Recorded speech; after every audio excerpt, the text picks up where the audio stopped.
और बिल्कुल सही बताया बशीर साहब ने कि यहाँ अपोजिशन और ट्रेजरी के जो MLCs थे, तो जहाँ वो इश्यूज़ आए वहाँ वो लाइन मिट गई। और मैं समझती हूँ कि जमहूरियत की यही खूबसूरती है कि it is for people, by the people, of the people. तो उस वक्त मुझे लगा अच्छा लगा। मैं आपके साथ साथ जो यहाँ का असम्बली का जो स्टाफ है उनकी बहुत शुक्रगुजार हूँ। ये सही है कि उन्होंने दिन रात काम किया, इंफॉर्मेशन डिपार्टमेंट, मीडिया, और ख़ासकर जो आज अपोजिशन के लोग रूठ के चले गए थे वापस आ गए, मैं उनकी भी बहुत शुक्रगुजार हूँ। और आपका बहुत बहुत शुक्रिया, आपने मुझे इलेक्शन में कामयाबी के लिए मुबारकबाद दी। तो अच्छा रहा, मेरे ख्याल में बहुत सालों के बाद वादी कश्मीर में इतना लंबा सेशन हुआ नहीं होता था। और शिकायत तो शिकायत रहती थी यहाँ जब भी हम सेशन करते थे 5-8 दिन का होता था। तो पर आज मुझे लगता है बहुत लंबा सेशन रहा। और मैं भी खुद समझती हूँ कि जो हमारे जवाबात थे उसमें किसी हद तक कमी पेशी रही, पर उसकी शायद वजह ये भी है कि नई सरकार बनने के बाद और उसके बाद असेंबली में ज़्यादा गैप नहीं रहा। बीच में 2-4 महीने का जो मुफ्ती साहब के जाने के बाद एक गैप आ गया, उस वजह से भी मुझे लगता है थोड़ा सा इसमें कुछ कमियां रहीं। और मैं उम्मीद करती हूँ कि जब हमारा अगला सेशन होगा उसमें मेरी गुजारिश है मिनिस्टर साहिबान से भी कि जो हमारे जो जवाबात आते हैं उसमें आपको भी थोड़ा सा इंटरेस्ट लेना चाहिए अपने डिपार्टमेंट वाइज। और शायद कहीं ना कहीं हमें जैसे पार्लियामेंट में प्रैक्टिस है कि एक दिन एक ही डिपार्टमेंट के ज़्यादा क्वेश्चंस आते हैं ताकि उसी डिपार्टमेंट के मिनिस्टर अवेलेबल हो और जवाब दे। एक PHE का, एक टूरिज़म का, उसमें हड़बड़ाहट होती है। अगर हम एक ही डिपार्टमेंट के सवाल एक दिन लगाया करें तो मुझे लगता है शायद आसानी हो जाएगी। और इसमें भी कोई शक नहीं है कि हम भी अपने टाइम में सवाल एक कॉन्स्टिट्यूंसी का होता था तो पूरे जम्मू कश्मीर को मिलाते थे, उसमें मिनिस्टर को थोड़ी सी दिक्कत होती है। पर मैं समझती हूँ being a politician they should be well prepared कि अगला सवाल क्या होने वाला है। तो आगे से मुझे पूरी उम्मीद है कि इसका ख्याल रखा जाएगा। तो दोनों हाउसेस में बहस हुई, बहुत अच्छा रहा। होता है तू नोक झोंक चलती रहती है। मैंने पिछली बार कहा, मैंने सबसे ज़्यादा उस तरफ बोला है, बात की है और अच्छा लगता है। जैसे कहते हैं, और मैंने पहले भी कहा कि जुल्फ़िकार अली भुट्टो साहब ने कहा है कि हिंदुस्तान जिंदा है, ये जो शोर और गुल है जमहूरियत का उसकी वजह से ये जिंदा है। और आज भी हम देखते हैं कि जहाँ जहाँ जमहूरियत पनप रही है वहाँ वहाँ लोगों को अपनी बात कहने का जो मौका मिल रहा है उसकी वजह से वहाँ अमन है। मगर जहाँ जहाँ हम जमहूरियत को ला नहीं सके या उसको लाने के बाद उसको उस लेवल तक ले जा नहीं सके, वहाँ लोगों में जो है बहुत ही ज़्यादा हड़बड़ाहट है। तो इसलिए मैं समझती हूँ कि हमारी जो सबसे जो कीमती चीज़ हमारे पास है वो हमारा ये जो है डेमोक्रेटिक सेटअप है, जिसका ये अपर हाउस, उसको अपर हाउस कहा जाता है, उसको लोअर हाउस कहा जाता है। शायद कुछ सोच समझ के ही इसको अपर हाउस कहा गया हो। जैसे कि चेक्स एंड बैलेंसेस की बात कर रहे हैं, जैसे कि अगर हम कहीं नीचे हाउस में हमसे कहीं कोई बात रह जाए तो यहाँ उसको करेक्ट किया जाता है। तो मुझे लगता है कि हमारे मिनिस्टर्स ने पहले भी इसमें काफ़ी सीरियसनेस दिखाई और आगे के लिए भी मैं समझती हूँ कि उनको इसी तरह से इस हाउस को भी, और not only ministers, I would request the जो हमारी ब्यूरोक्रेसी है, जो कमिश्नर सेक्रेटरीज हैं, उनको भी इस हाउस का जो अपना तकद्दुस है उसको सीरियसली लेना चाहिए ताकि किसी भी ऑनरेबल MLC साहब को कोई शिकायत ना हो। तो मेरा ये है कि आज हमारे मुल्क के अंदर वो कहते हैं ना, democracy has come to its full circle, कि एक गरीब हो अमीर हो, एक वोट से वो अपनी तकदीर का फ़ैसला करते हैं। और खुशी की बात यह है कि अब हमारे रियासत के अंदर भी एक सिस्टम अडॉप्ट हो गया है। मुफ्ती साहब हमेशा कहते थे कि जमहूरियत तब तक अधूरी है जब तक उसमें अपोजिशन ना हो, फॉर्मिडेबल अपोजिशन। और शायद यही वजह है कि उन्होंने पूरी ज़िंदगी अपनी ककदव की। जब कांग्रेस में थे तो कांग्रेस को एज अपोजिशन खड़ा करने की कोशिश की और मरहूम शेख साहब के मुकाबले में खड़े होते थे एज एन अपोजिशन लीडर। बहुत बड़ी बात है, मेरे ख्याल में बहुत कम लीडरों का नाम आएगा कि जिन्होंने उस वक्त इश्यूज़ के ऊपर अपनी बात रखते थे और ज़िंदगी लगाई उन्होंने कि एक अपोजिशन बने यहाँ। क्योंकि हमारा मानना है, आप सबका मानना है और ये हकीकत है, जब तक गवर्नमेंट के सामने एक मजबूत अपोजिशन नहीं होगी, गवर्नमेंट कुछ काम नहीं कर सकती है, वो अपनी मनमानी भी कर सकती है। तो इसलिए मैं समझती हूँ कि आज कांग्रेस को तो बनाया था अपोजिशन, उन्होंने बहुत मेहनत की उसमें, जिसमें मुझे याद है एक बार करप्शन के ख़िलाफ़ निकले तो हमारे कई उस वक्त नौजवान शहीद भी हो गए। मगर उसके बाद चूँकि एक अलायंस हो गया और फिर अपोजिशन की जगह खाली होगी, और यही वजह है शायद 99 में मुफ्ती साहब फिर से मजबूर हो गए। हालांकि वो शायद इतने सालों के बाद एक नई पार्टी बनाना इतना आसान नहीं था, बहुत मुश्किल काम था। फिर से ईंट जमा करना, फिर से गांव-गांव जगह जगह जाना, लोगों को अपना सिंबल।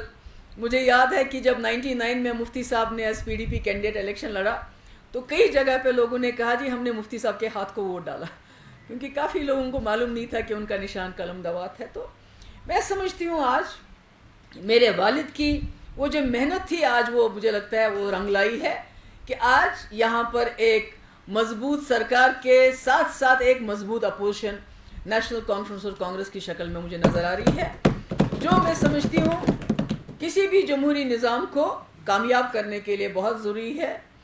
और हमारा जो हम यहाँ जो हमारी ये काउंसिल है या असम्बली है, ये सबसे ज़्यादा मजबूत है पूरे मुल्क के अंदर। अगर पार्लियामेंट के मुकाबले में, मैं नहीं कहती हूँ पार्लियामेंट के से कम, पार्लियामेंट के मुकाबले में, क्योंकि पार्लियामेंट अपने कानून बनाता है, हमें भी वो हक है, हम भी बना सकते हैं।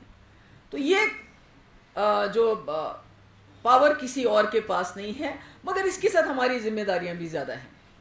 बाकी रियासतों के मुकाबले में हमारी जिम्मेदारियां भी ज़्यादा, क्योंकि हमारे हालात बहुत अलग हैं, हमारे मामलात बहुत अलग हैं। ख़ासकर पिछले 20-22 साल से हमें बहुत सारे चैलेंजेस का मुकाबला करना पड़ा, और ख़ासकर ये जो यहाँ लोग बैठे हैं या इलेक्शंस में पार्टिसिपेट करते हैं, इसमें कई फैमिलीज़ हैं जिन्होंने इस राह पे चलने के लिए बड़ी बड़ी कुर्बानियाँ दी।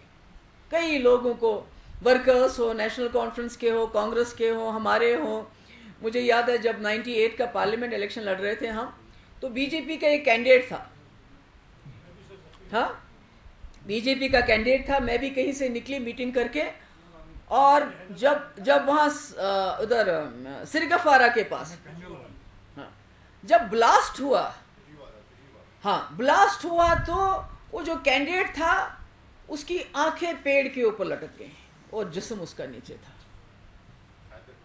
हाँ, बहुत बहुत बहुत बुरा। तो मैं कहती हूँ इन मुश्किलात से निकल के हम आज यहाँ पहुँचे हैं, तो हम पे जिम्मेदारी ज़्यादा होती। सबसे पहली मेरे ख्याल में जिम्मेदारी जो है वो हमें यहाँ जो हमने अमन किसी हद तक यहाँ के लोगों ने बड़ी मुश्किलात में कायम किया है, उसको और दुरुस्त करने की ज़रूरत है। उसको और ज़्यादा कैसे हम कंसोलिडेट करें कि कल भी कहीं 2-3 जगह, कहीं पुलिस पे हमला, कहीं सीआरपी पे हमला, कहीं कुछ कहीं ग्रेनेड चला, कहीं गोली चली, और उसके बावजूद जो है लोग आते हैं जाते हैं, अपना काम कर रहे हैं, और जो मजबूरी है, हम हाथ पे हाथ धरे लोग बैठ नहीं सकते हैं। मगर ये जो हमको एक अमन मिला है, उसमें हमारा क्या रोल बनता है। जहाँ तक पब्लिक इश्यूज़ की बात है, हमें वो उठाने हैं, मगर जहाँ हमें कोई भी बात जिससे लगे कि जो हमने इतनी कुर्बानियाँ देके, इतनी जाने, मुझे पता है नेशनल कॉन्फ्रेंस के जो वो मिनिस्टर थे गुलाम हसन भट्ट साहब, ये लोन साहब अपने, इसी तरह मुश्ताक अहमद लोन साहब, और भी कई हमारे थे, वो जो ज़हूर साहब के वालिद, इसी तरह हमारी फैमिली में काफ़ी सारे हमारे वर्कर। आज भी एक लेडी आई थी कुकरना की, उसके हस्बैंड को 2002 में टांग में गोली मार दी, वो बेचारा तब से लेके ऐसे। तो मैं समझती हूँ कि हमने इतनी कुर्बानियाँ दे के जो हमने एक कुछ हासिल किया है, यहाँ तक पहुँचे हैं, और लोगों में फिर से एक एतमाद पैदा किया है। नहीं तो एतबार ही ख़त्म हो गया था। अगर आप देखें आहिस्ता आहिस्ता लोगों को जब मैंने 96 में पहला इलेक्शन लड़ा बिजबिहाड़ा में, तो पहले तो आपको पता होगा कितना डर था, खौफ था, कोई सामने आता नहीं था, और अगर कोई लेडीज़ आती भी थी तो वो यूँ करके निकलती थी, ये कहती थी हाँ ये आके वोट ले जाते हैं, फिर शक्ल नहीं दिखाते हैं। तो ये बहुत बड़ा था लोगों में इश्यूज की, ये जो एमएलए हजरात हैं ये वोट लेते हैं फिर शक्ल नहीं दिखाते। पर मैं समझती हूँ आज के टाइम में आज के जो एमएलएज हैं उनको ये बात समझ आ गई है, वो बार बार अपनी कॉन्स्टिट्यूंसीज में जाते हैं, लोगों से मिलते हैं। मैंने जो जनरल देखा, क्योंकि मैंने वो काम शुरू किया, उस वक्त ज़्यादा करने को कुछ नहीं था, सीडीएफ भी कोई नहीं मांगता था 96 में, लोग डरते थे सीडीएफ का इस्तेमाल करने से, मगर उसके बावजूद मैं घूमती रहती थी, कहीं किसी को पकड़ा, कहीं कुछ हुआ, तो लोगों को लगा नहीं कोई हमारा पूछने वाला है। तो आज मैं समझती हूँ आज हमारे एतबारियत काफ़ी है लोगों में। मुझे खुशी है कि आज लोगों में हम ये जो हमारा इंस्टीट्यूशन है इसकी एतबारियत है, और लोगों की भी एतबारियत है, पर हमारी भी एतबारियत कायम हो गई है। और अब मुझे लगता है कि हमारा फ़र्ज़ बनता है जितना भी छोटे मोटे तरीके से, जितना भी हम कंट्रीब्यूट करें अपनी सलाहियतों से, अपने तरीके से। देखिए जितने भी डीसीज इस वक्त हैं, जब कोई नया डीसी इलाके में जाता है तो सारी वहाँ सिचुएशन चेंज हो जाती है, वहाँ के लोगों के साथ उसका ताना बाना जुड़ जाता है। वहाँ की अभी एक डीसी साहब आए थे मेरे पास, उसने मुझे बताया परसों कोई तूफ़ान आया, सारे पोल उड़ गए 5-6 गाँव में। उसने कहा सुबह 7:30 बजे हमने शुरू किया और रात के 9 बजे तक हमने बिजली रिस्टोर की। तो कहा दूसरे दिन शायद लोगों ने हड़ताल करनी थी, उन्होंने हड़ताल नहीं की किसी वजह से।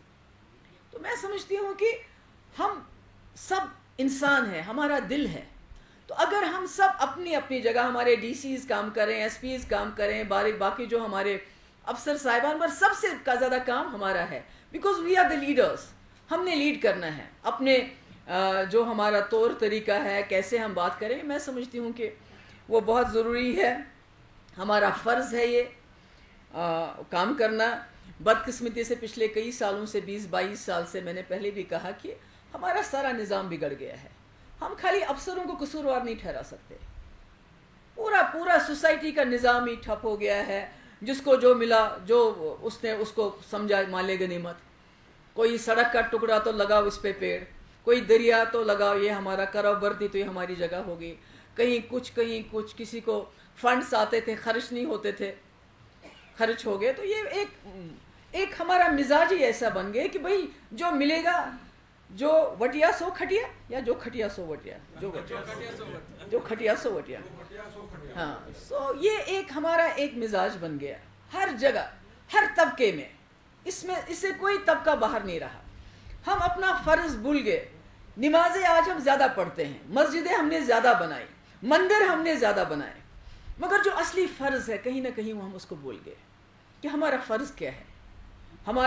हमको लोग वोट किस लिए देते हैं? उनकी सड़क, उनकी बिजली, उनका पानी, मगर उससे पहले उनको एक सेंस ऑफ सिक्योरिटी देना, उनको सही बात बताना, अमन कायम करना। इसी तरह ब्यूरोक्रेसी में है, मैं बड़े अफसरों की बात नहीं करूँगी। हमारे पास लोग आते हैं, जनाब मैं इतना पढ़ा लिखा हूँ, गरीब हूँ, मेरी 4 बहनें हैं। मतलब ये कॉन्सेप्ट हो गया, जो नौकरी है ये मेरे फ़ायदे के लिए है, मुझे ज़रूरत है, मुझे नौकरी चाहिए। इसलिए नहीं कि मुझे नौकरी इसलिए करनी कि मुझे कोई काम करना है, मुझे कोई कंट्रीब्यूशन करना है। मतलब कि नौकरी किस लिए? जब हमने देखा है कि अगर आप प्राइवेट सेक्टर में जाएंगे, जब वहाँ कोई नौकरी करता है तो उसको इस पर्पस से लिया जाता है कि भाई हमें फ़लानी इंजीनियर की ज़रूरत है, उसको ये करना है, हमें पियोन की ज़रूरत है, उसका ये काम है, हमें फ़लानी इसकी ज़रूरत है। मगर हमारी सरकार में क्या होता है? जनाब मेरी 4 बेटियां हैं इसलिए मुझे नौकरी चाहिए, जनाब मैं गरीब हूँ, जनाब मैं कमज़ोर हूँ, बुशने कहा कि करत मैं लागतम तो के चप रहे। तो उससे ये हो गया, एक हवा चली है, एक मिजाज बन गया है। ये जो नौकरी है ये मेरी वजह, मेरे लिए है, ये इसमें सरकार को मुझे तनख्वाह देनी है, बाकी काम वाम उसका ये कॉन्सेप्ट ही नहीं है, और ये ऊपर तक जाता है। मैं कल कहीं गई थी नमाज़ पढ़ने के लिए, मेरे साथ कोई मेरी कलीग भी थी, गलती से हाथ उसने उल्टे रखे, सारी दुनिया में हंगामा। ये तो फ़र्ज़ है, ये तो अल्लाह ताला और बंदे के बीच में। मगर जो दूसरे फ़र्ज़ हैं हमारे, जो अल्लाह ताला ने हमें दूसरे फ़र्ज़ हमारी ड्यूटी, हमारा काम, हमारी नौकरी, नमाज तो हम अपने लिए पढ़ते हैं, वो तो अल्लाह ताला और हमारे बीच में हिसाब है। मगर ये जो हमारा पियोन से लेके कमिश्नर, MLA से लेके मिनिस्टर तक, चीफ मिनिस्टर तक, जो हमारा फर्ज है, जो अल्लाह ताला ने हमें काम सौंपा है, क्या हम उसको भी उतनी ही मुस्तैदी से निभाते हैं? सजदा कैसे किया हमने, उंगली उठाई कि नहीं उठाई, दुरूद पढ़ा, सलाम हमने किया कि नहीं किया, मंदिर में घंटी ठीक बजाई कि नहीं बजाई, तिलक किया, उसको तो हम ज्यादा अहमियत देते हैं। मगर जो असली, जो दूसरे हमारे फराइज हैं, जिससे हमारी कौम, हमारी सोसाइटी डायरेक्टली हिट होती है, उसकी तरफ हम ध्यान नहीं देते हैं। सवेरे निकलते हैं बहुत अच्छे कपड़े पहन के, हम ड्यूटी पे जा रहे हैं, हमारे जो घर वाले हैं इस वजह से इज्जत होती है। जब किसी को नौकरी मिलती है तो उसके घर में इज्जत बढ़ जाती है, मगर वो ये नहीं सोचता है कि अगर इस नौकरी ने मुझे इज्जत दी है तो मुझे भी इस नौकरी को कुछ देना चाहिए, मुझे भी अपना काम ईमानदारी से करना चाहिए। पर इसकी हम में कमी है। मैं खाली मुलाजमों की बात नहीं करूँ, मैं अपने भी, जो हम यहाँ वोट लेके आते हैं, चुन के आते हैं, हम भी ज़्यादातर ट्रांसफ़रों के बीच में ही फंसे रहते हैं। इधर ट्रांसफ़र, उधर ट्रांसफ़र, उसको निकालो, इसको निकालो।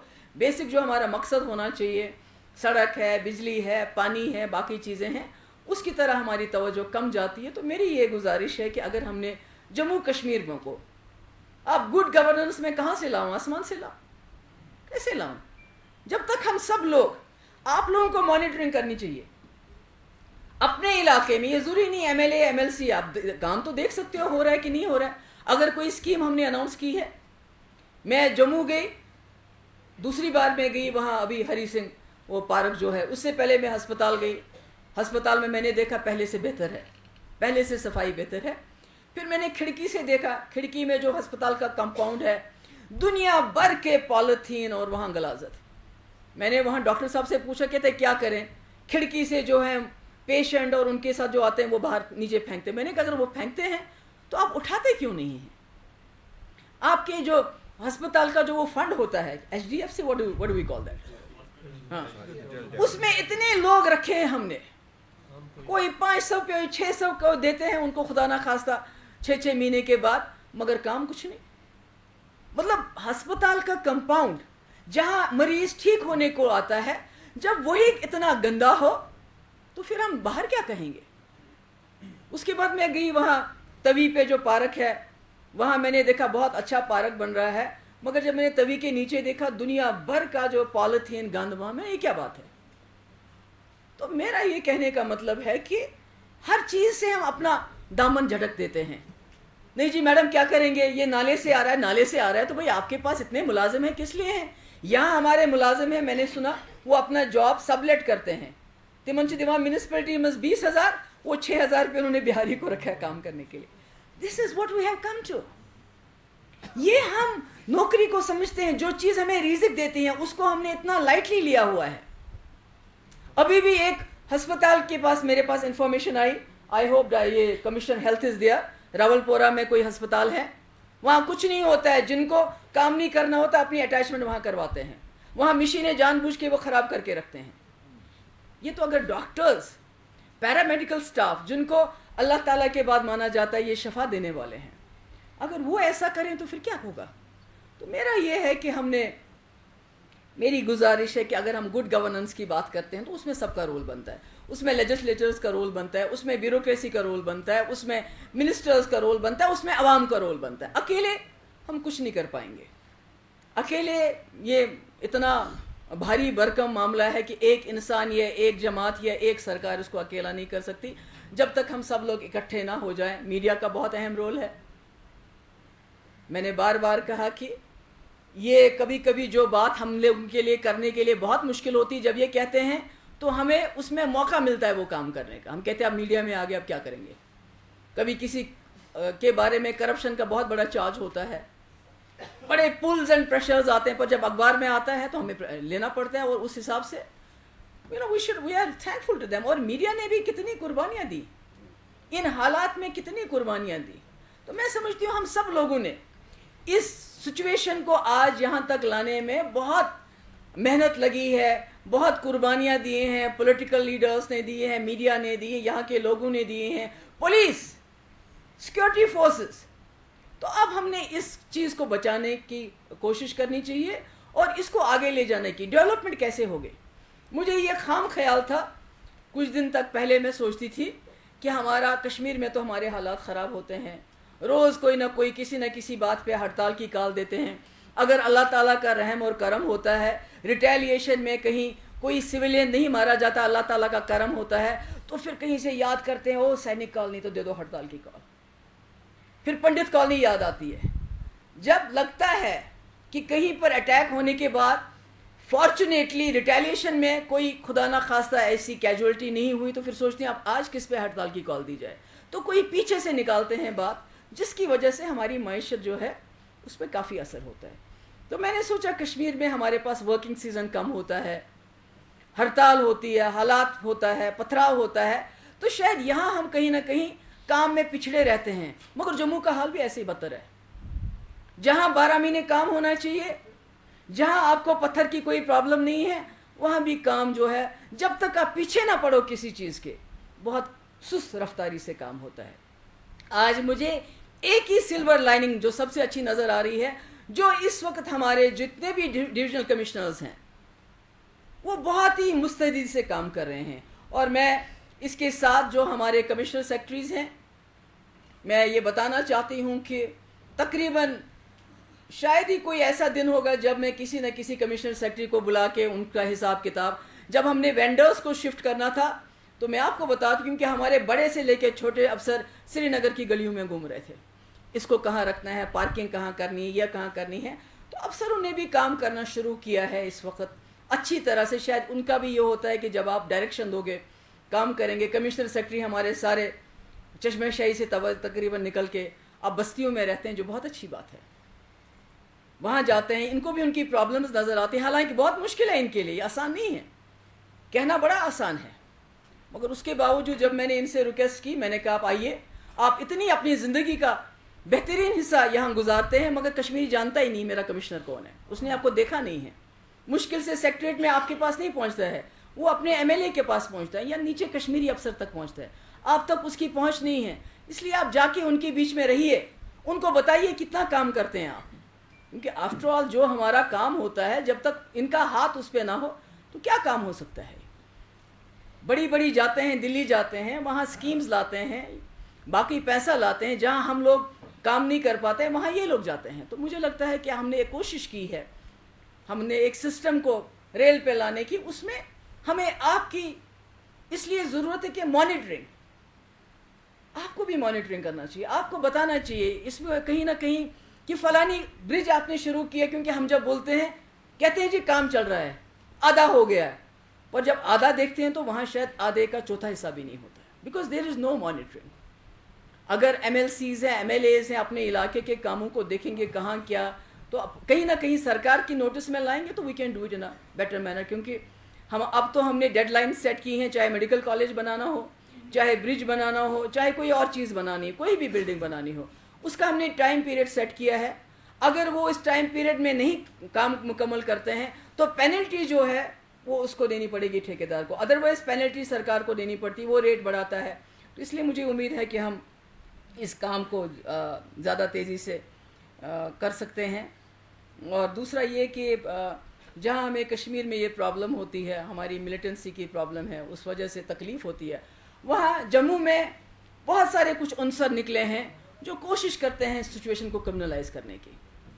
तो मैं बताना चाहती हूँ यहाँ अपने जो जम्मू में हमारे लोग सुनेंगे देखेंगे, उनको ये बताना चाहती हूँ, मिलिटेंसी जितनी खतरनाक है, जितना उससे नुकसान होता है उतना ही नुकसान कम्युनल टेंशन से होता है, क्योंकि ये बात एक जगह ठहरती नहीं है। इसलिए मेरी गुजारिश है जम्मू के लोगों से, जो ऐसे इस किस्म के मिसक्रिएंट्स है, अनसर है, उनसे खबरदार रहिए, ये माहौल को बिगाड़ने का उनका चांस मत दीजिए। हमने इतना बड़ा फैसला, जो इतनी बड़ी हमने अलायंस की, वो इसलिए की कि हम जम्मू में जो हिंदू मुस्लिम भाईचारा सालों साल से, यहाँ तो मैंने पहले भी कहा, बदकिस्मती से यहाँ हम अब एक ही रंग के लोग रह गए हैं, गिने चुने कुछ सरदार हैं और कुछ पंडित, ज़्यादा नहीं हैं, पर जम्मू में मिलजुल के हम रह रहे हैं। वहाँ मुसलमानों और हिंदुओं की तादाद तकरीबन बराबर है, तो वहाँ पर माहौल बहुत नाजुक है, उसको संभाल के रखना, उसको बिगड़ने नहीं देना, उसमें जम्मू के लोगों की बहुत जिम्मेवारी है, और जो हमारे जो लेजिस्लेचर्स हैं, MLCs हैं, उनकी भी उसमें उनको भी उसमें अपना पार्ट प्ले करना है।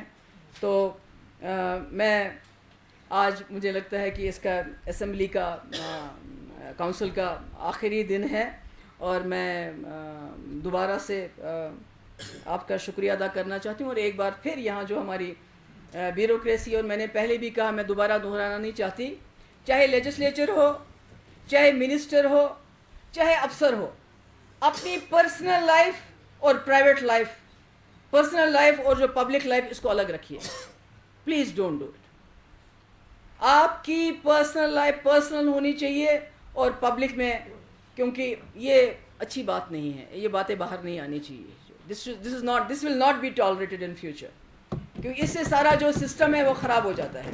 इट इज़ नॉट कोई किसी अफसर की तरह मैं पॉइंट नहीं कर रही, मैं जनरल बात कर रही हूँ, क्योंकि कई बार हमारी शिकायतें आई हैं जो हमारे कोई जो पुराने कई लेजिस्लेचर्स, मैं अब नाम नहीं लेना चाहती हूँ, हुआ ऐसा, गलत हुआ, मगर मैं समझती हूँ कि हमें जो है, जितना भी हम एक ही सिस्टम है, ये सारे जो लोग हैं वी आर वन सिस्टम, हम इस समाज का हिस्सा है और हमने समाज में एक अच्छी मिसाल कायम करनी है। अब लोगों को जब हम ही से कोई गलती हो जाएगी तो मुझे लगता है कि ये ठीक नहीं है। हमें अपने आप पे जो अपनी हरकतें हैं उस पर काबू रखना चाहिए। कोई ऐसा पब्लिक परसेप्शन में कोई इस किस्म की बात नहीं होनी चाहिए जिससे लोगों में हमारी इज़्ज़त कम हो जाए। और मैं चेयरमैन सर, मैं आपकी बहुत बहुत शुक्रगुज़ार हूँ कि जितना अच्छी तरह से आपने हाउस चलाया। शायद हमें असेंबली में नीचे तो ज़्यादा शोरगुल रहा, यहाँ भी शोरगुल रहा, पर जिस तरह से आपने इस हाउस को चलाया, मैं आपको उसके लिए मुबारकबाद देना चाहती हूँ। और फिर से जो असेंबली का स्टाफ है, कोई केडर की बात हुई तो हम उसमें कुछ सोच रहे हैं। आज भी मैंने थोड़ा बहुत कुछ कर लिया, उसमें मुझे एहसास है इस चीज़ का। दूसरी मेरी गुजारिश है, इस वक्त मुझे टाइम मिल रहा है, ये जो हमारे मुलाजिम हैं, यूनियंस हैं, उनको मैं गुजारिश करना चाहती हूँ। हमारे रियासत की माली हालत बहुत ख़राब है, सही नहीं है, अच्छी नहीं है, उसमें बहुत सारे इश्यूज़ हैं। लाइबिलिटीज़, वो हमारा जो प्रोविडेंट फ़ंड है वो गायब है, कोई 20,000 करोड़ उसका पता नहीं चल रहा है। हम ये सब जो हैं गैप्स कैसे फिल करेंगे, उसके ऊपर 7th पे कमीशन आ गया। तो मेरी गुजारिश है, जो हमारे यहाँ के मुलाजिम हैं, ये आपकी स्टेट है, आप इसको चलाते हो, मैंने गुजारिश करना चाहती हूँ, जो हमारे 61,000 कैजुअल लेबर्स हैं, जिनका हम अभी बायोमेट्रिक वगैरह कर रहे हैं और उनके बारे में हम सोच रहे हैं कि उनको कैसे हम क्या कर सकते हैं, उनको रोज़गार कैसे दे सकते हैं। तो अगर हमने उनको रोज़गार देना है तो फिर मेरी ये गुजारिश है कि ये 7th पे कमीशन आप कम से कम 2 साल तक इसको मुलाजिमों को डेफ़र करना पड़ेगा, ताकि पहले हम उस मुश्किल से निपटे। और जो हमारी फाइनेंशियल मिसमैनेजमेंट हुई है पास में, जिसमें ये जो प्रोविडेंट फंड इज़ मिसिंग, उसका कोई अता पता नहीं है, तो जब तक हम थोड़ा बहुत अपने पाँव पे खड़े हो जाएं, ये जो मुश्किल आता है इसका इजाला कर सके। मेरी गुजारिश है जो हमारे मुलाजिम हैं, उनके यूनियन लीडर्स हैं, कि हमें कुछ टाइम दे दीजिए। इंशाल्लाह हम आपको पहले भी किया है, इसमें भी करेंगे, मगर हमें कुछ टाइम दे दीजिए। चेयरमैन साहब, मैं आपसे फिर एक बार शुक्रिया अदा करती हूँ और अपने मिनिस्टर्स को भी मुबारकबाद देना चाहती हूँ कि इन्होंने भी बहुत सब्र व तहम्मुल से काम किया आए। और अगर कहीं कमी पीशी कोई रही है तो इंशाल्लाह मैं समझती हूँ अगले जो है सेशन है उसमें कोई कमी पीशी नहीं रहेगी। बहुत बहुत